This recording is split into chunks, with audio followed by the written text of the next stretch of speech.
여러분은 혹시 이 그림을 감상하다가 그림을 보다가 눈물을 흘려보신 적이 있습니까? 대부분의 사람들은 그림을 보면서 울지 않습니다. 근데 만약에 운 기억이 있다면 그것은 70%가 마크 로스코의 작품을 보면서일 것이다 라고 얘기합니다. 마크 로스코라는 사람이 어떤 그림을 그렸길래 사람들이 그 앞에 서면 감격하고 감탄하고 전율을 느끼고 황홀경에 빠지고 심지어는 마음의 평안함까지 얻게 될까? 왜 그럴까? 칸트라는 철학자가 이런 표현을 했습니다. 인간은 한없는 지평선을 보면서 또 광대한 밤하늘의 별을 보면서 그리고 태풍이 휘몰아치는 모습을 보면서 끝없는 기암 절벽 밑을 보면서 인간은 숭고함을 느낀다 이렇게 표현했습니다. 그런데 그 숭고함은 지평선이나 하늘의 별들이나 태풍이나 혹은 절벽 때문에 그런 게 아니라 그 무한한 크기와 그 무한한 힘 앞에 서 있는 인간이 자기 자신을 인식할 때 숭고함을 느낀다는 거예요. 철학자 중에 비트겐슈타인이라는 철학자가 있습니다. 이 사람은요, 평생을 죽음에 대한 두려움, 자살 충동을 가지고 살았대요. 그러다가 1차 세계대전이 터지고 오스트리아 군에 자원 입대해서 전쟁을 나갑니다.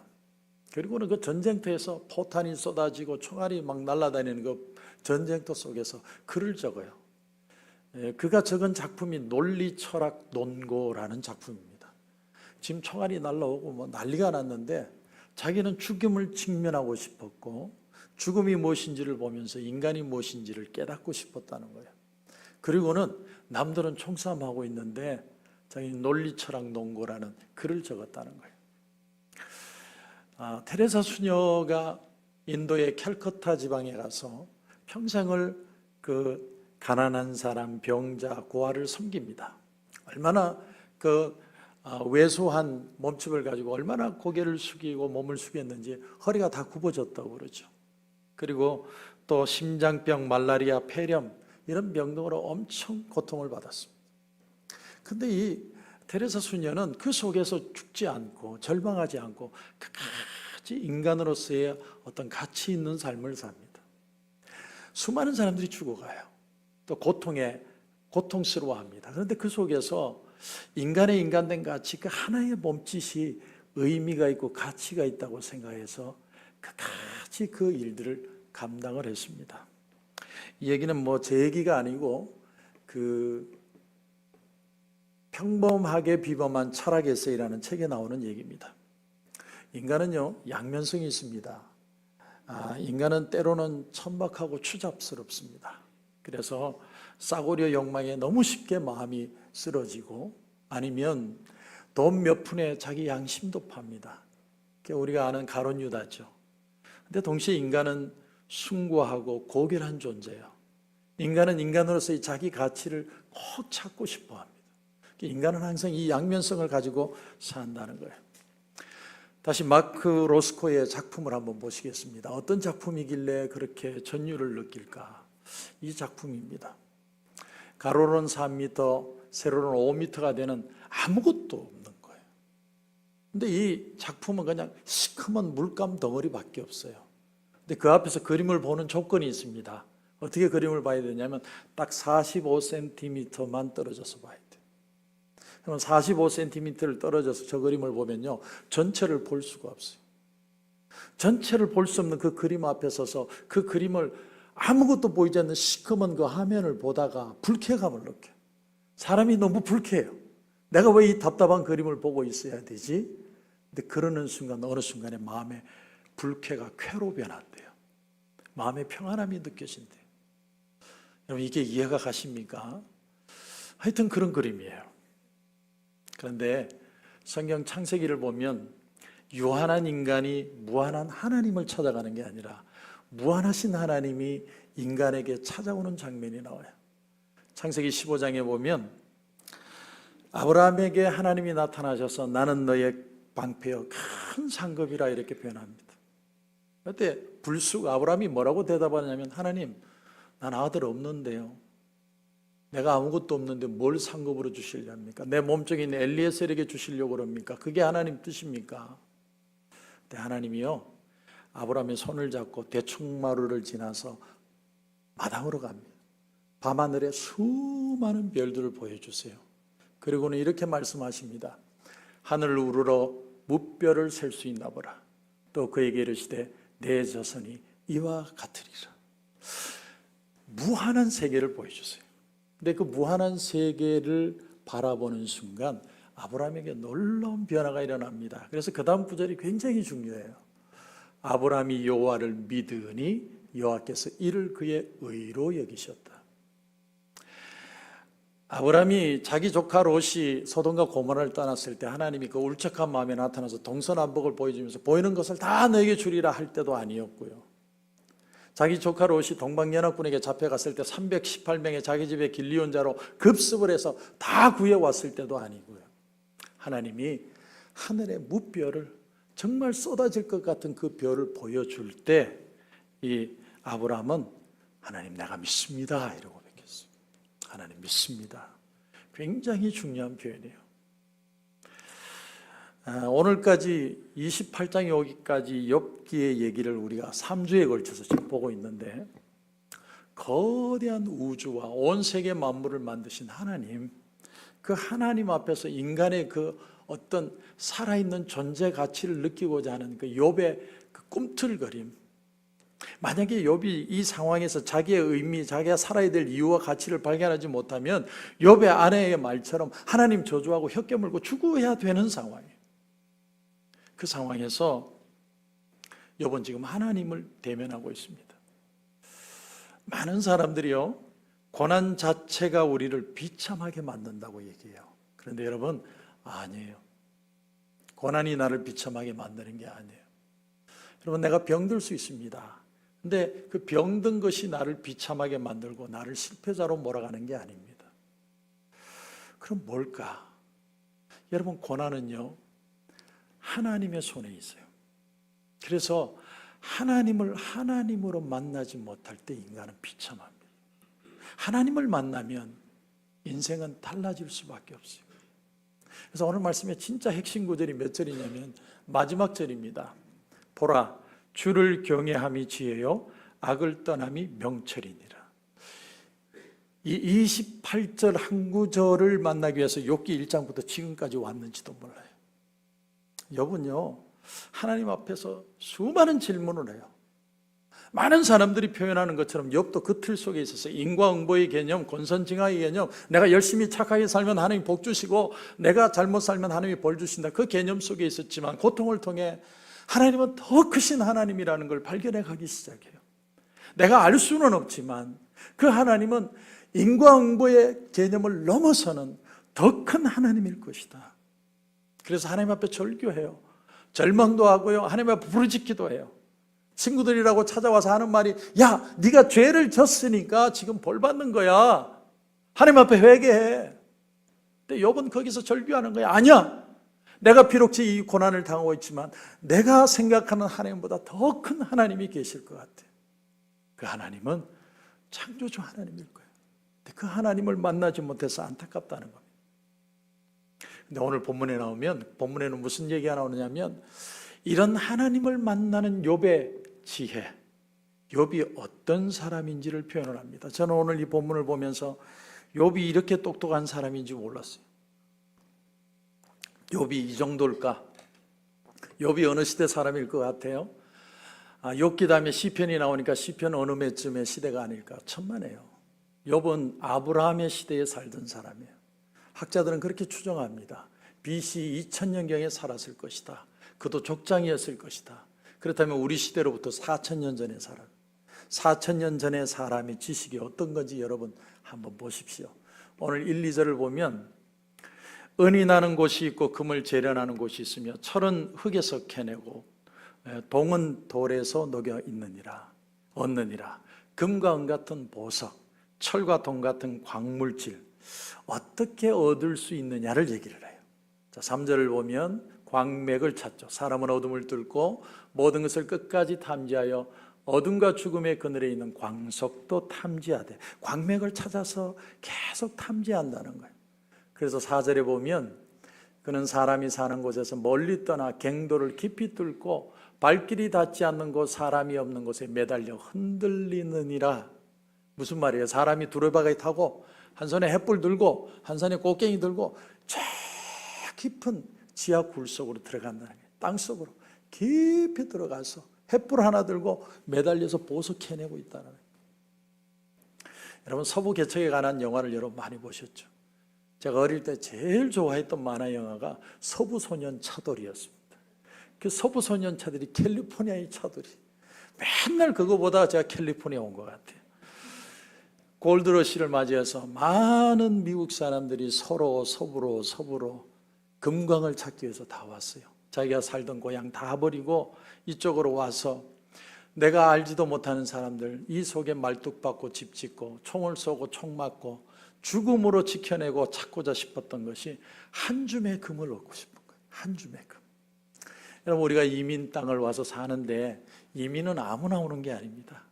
이민은 정말 변화를 원하고 정말 내가 새로운 삶을 살기를 결단한 사람만 오는 거예요.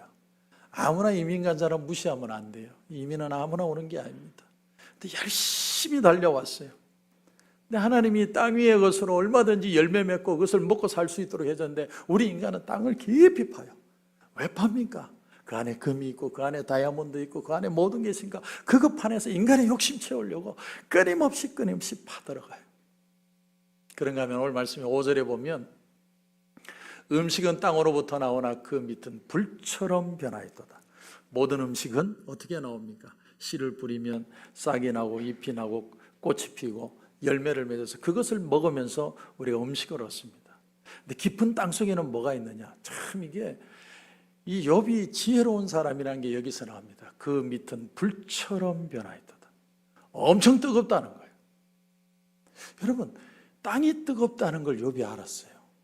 6절에 보면 이렇게 나옵니다. 그 돌에는 청옥이 있고 사금도 있으며 너무 뜨거워서 그 속에 청옥이 녹아있고 사금도 녹아있다고 표현을 해요. 옛날에 우리 학교 다닐 때 옛날에 지구과학 시간에 우리 뭐 배웠어요? 지구는 어떻게 되어 있다고요?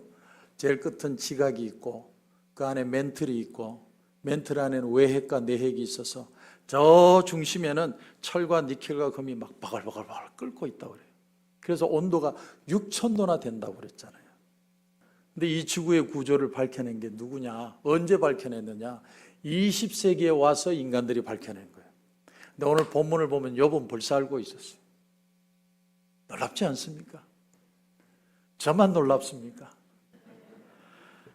그런데 그럼에도 불구하고 나에게 닥친 고난의 이유를 모르겠다는 거예요. 욥은 그냥 열심히 믿음으로 살아서 복받고 잘 먹고 잘 산 사람이 아니에요. 인생에 깊은 고뇌를 하고 철학을 하고 지혜를 얻기 위해서 발부둥치는 솔로몬처럼 지혜의 사람이 되기 위해서 엄청나게 노력한 사람.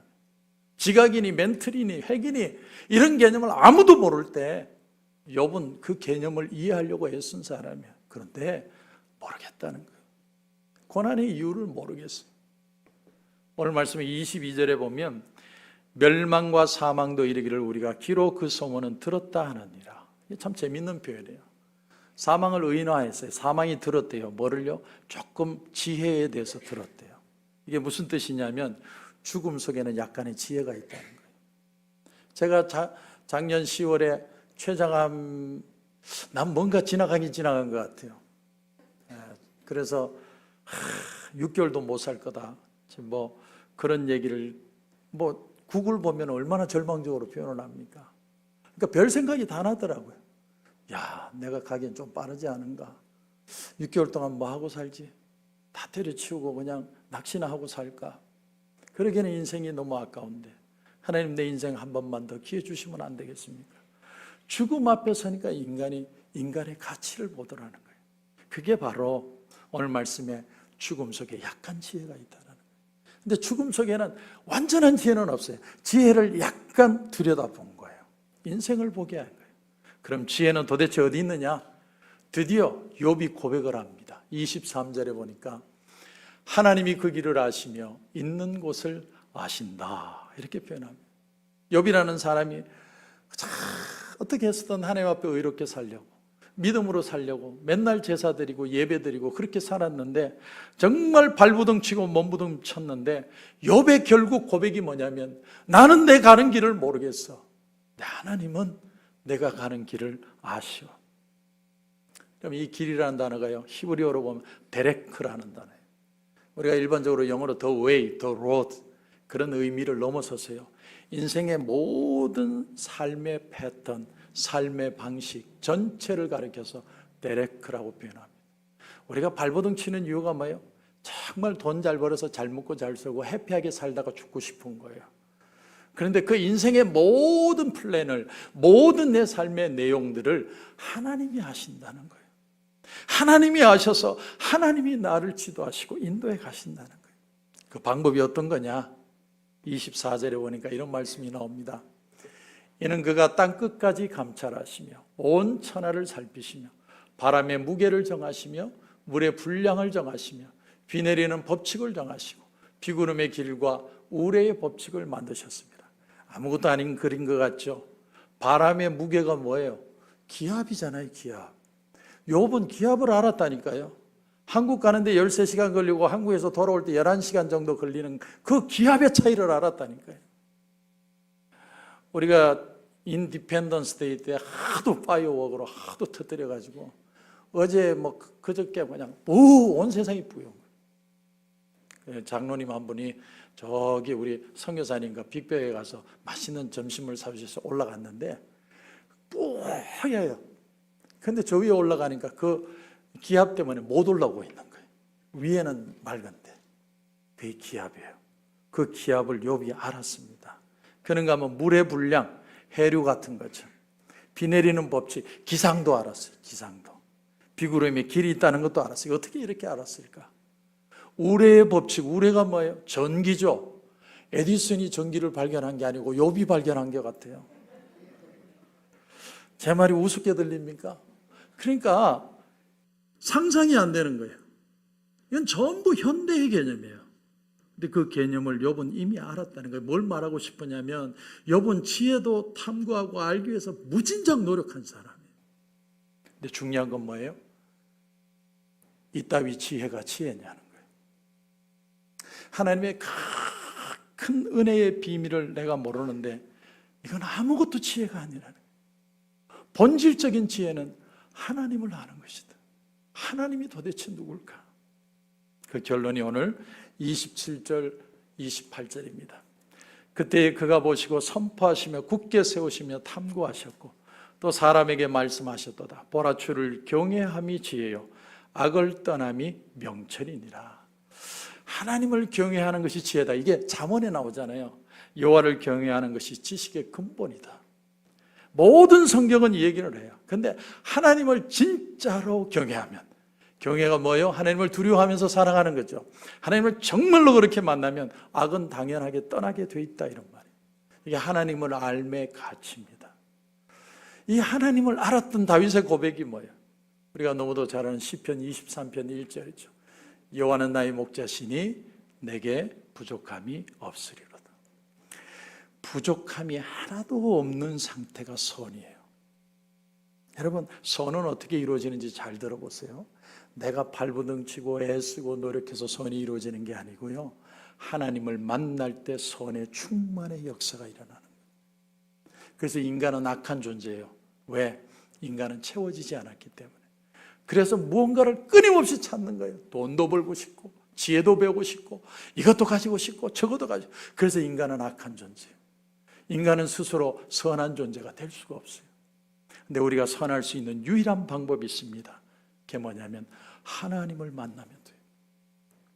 여러분 결혼하실 때 서로 그냥 얼굴도 안 보고 결혼하셨습니까? 천만에요. 얼마나 연애를 하고 비가 오나 눈이 오나 기다리고 그렇게 해서 결혼에 꼴이 나고 그렇게 사랑을 했는데 이제 결혼 생활하면 뭔 얘기합니까? 와이프한테 잘해달라고 그러고 남편이 잘해주기를 바라고 나를 사랑해달라, 선물해달라, 별의별 걸 다 요구하는 이유가 뭡니까? 인간이 악하기 때문에 마음에 채워지지 않으니까. 네, 여러분, 하나님을 아는 것, 하나님을 접속하는 것, 선의 기본이에요. 왜? 그럴 때야 인간은 진짜 만족해요. 만족함이 있는 걸 다른 말로 표현하면 은혜라고 표현해요. 내 속에 은혜가 없으면 절대로 만족함이 없어요. 은혜가 차고 넘치면 남에게 베풀게 돼요. 선교해라 선교해라 백날 얘기해도 안 되는데요, 은혜 받고 나면 선교하게 돼 있어요. 왜? 내 속에 은혜가 넘치기 때문에. 이것이 신앙의 원리입니다. 그래서 지난 주간에 히브리서 5장 8절 말씀을 가지고 제가 설명을 드렸습니다. 그가 아들이시면서도 예수님이 받으신 고난으로 순종함을 배워서 온전하게 되셨다. 온전하게 되는, 퍼펙트해지는 비밀을 예수님이 보여주셨어요. 뭐냐면 하나님은 위대하시고 놀라우신 분인데 그 하나님을 인간에게 표현할 방법이 없어요. 근데 인간에게 표현하는 유일한 방법이 예수님이 고난을 순종하심으로 하나님을 우리의 삶에 실체화해 주신 거예요. 구체적으로 보여주신 거예요. 그게 바로 십자가입니다. 십자가. 그러니까 인간은요, 내 힘으로 절대로 선해지지 못해. 예수 믿고 나서 내가 열심히 똑바로 해야지, 잘해야지 그런다고 선해지는 게 아니에요. 우리가 하나님 앞에 절대적인 선을 가질 수 있는 유일한 방법은 예수 안에 있어요. 예수 안에. 예수 안에 생명 있네. 주님이 빛이 되시네. 우리 같이 한번 찬양합니다. 예수 안에 생명 있네. 주님이 빛이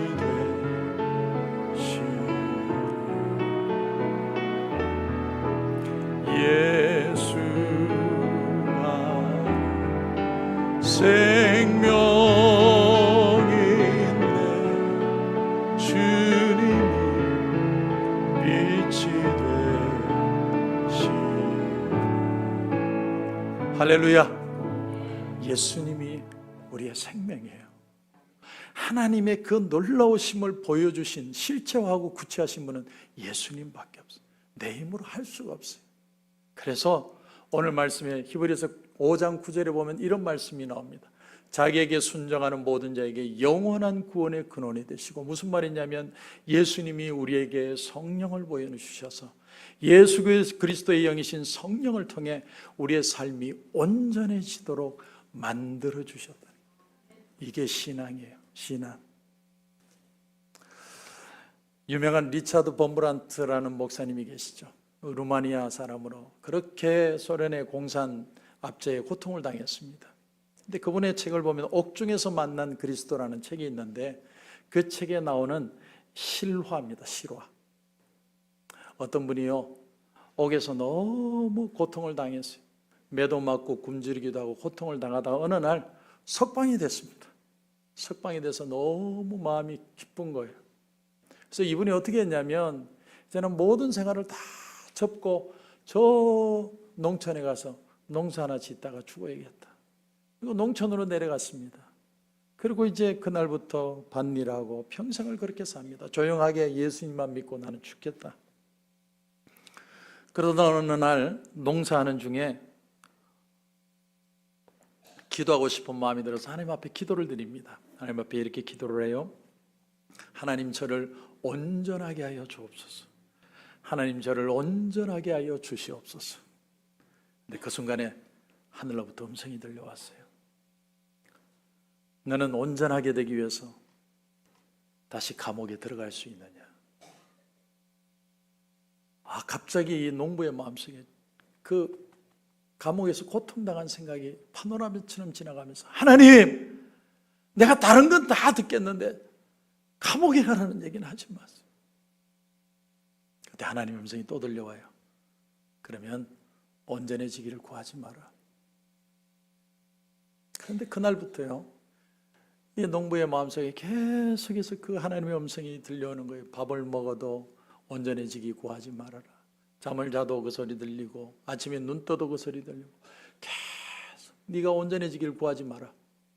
어느 날 이 농부가 항복, 하나님, 어떤 방법으로든 어떤 고난이 와도 내가 하나님 앞에 살겠습니다. 하나님 마음대로 사용하여 주옵소서. 갑자기 마음이 편안해지더래요. 그래서 할렐루야 했는데 그 순간에 비밀 경찰이 들이닥쳐서 바로 체포돼서 감옥으로 들어갑니다. 빛도 없는 감옥에 들어가서 굶고 매맞고 고통스러운 시간을 지나요. 유일하게 할 수 있는 건 기도밖에 없어요. 기도를 열심히 하고 또 옆방과 조금 벽 사이에 틈새가 있어서 그 안에 사람들 오면 당신은 누굽니까? 당신은 어떤 자가 들어왔습니까? 그 정도 질문하는 것밖에 없어요. 그래서 그게 이제 두 가지 할 수 있는 일인데 어느 날 옆방에 사람이 들어와서 당신이 누굽니까? 질문하니까 자기 이름하고 똑같아요. 추궁해 보니까 자기 아들이에요. 그 순간에 이분이 하나님 앞에 기도하는 거예요. 하나님, 우리 부자로 하여금 십자가의 길을 걸을 수 있도록 허락해 주신 하나님께 감사합니다. 우리 부자는 이 일로 인하여 하나님 앞에 감사합니다. 아버지와 아들이 똑같이 고난을 받는 거예요. 근데 그게 감사하대. 이게 온전함이에요. 온전함. 말씀을 정리합니다. 인간은 끝없이 무언가를 추구합니다. 지혜를 얻기 위해서, 부를 얻기 위해서, 만족을 얻기 위해서 얼마나 발버둥을 칩니까? 내 자식이 공부 잘해서 미국 땅에서 잘 먹고 잘 살라고 얼마나 우리는 애를 썼습니까? 근데 이미 4,000년 전에 욥은 기압도 알고 매놀의 개념도 알고 모든 걸 알았는데 그 지혜로도 채워지지 않는, 내가 알고 싶은데 알 수 없는 인생의 비밀, 하나님만이 그 길을 아시고 하나님이 있는 곳을 아신다. 어제 토요일 날 새벽에는요, 우리가 선교지를 위해서 기도를 하는데 한 곳 한 곳 매달 업데이트 되는 내용을 가지고 기도를 하는데 마침 북한 선교를 하는 목사님 한 분이 참여를 하셨어요. 그래서 그분이 마치고 다과를 먹는데 그런 얘기를 해요. 목사님, 교회들 중에 이렇게 매달 기도 제목이 새로운 제목이 나와서 기도해 주는 교회가 없어요. 정말 목사님 귀한 교회네요. 가슴이 얼마나 뜨거운지 몰랐어요. 나는 내 속에 선교의 은사가 없는 줄 알았어요. 나는 선교하고 담쌓고 사는 줄 알았어요. 그런데 기도하는데 눈물이 나고 감격이 있고 우리에게 하나님의 일을 할 수 있는 은혜를 주셔서 감사합니다. 여러분, 이 세상을 사는 진짜 비밀이 뭘까요? 주님을 만나야 우리 마음에 진짜 만족이 있고 쉼이 넘치게 되고 은혜가 흘러서 선교할 수 있습니다. 이게 우리가 살아서 꼭 해야 될 일입니다. 주님 안에서 참 자유하시고 새 힘을 얻고 주님의 은혜를 나눌 수 있는 저와 여러분의 삶이 될 수 있기를 주님의 이름으로 축원합니다.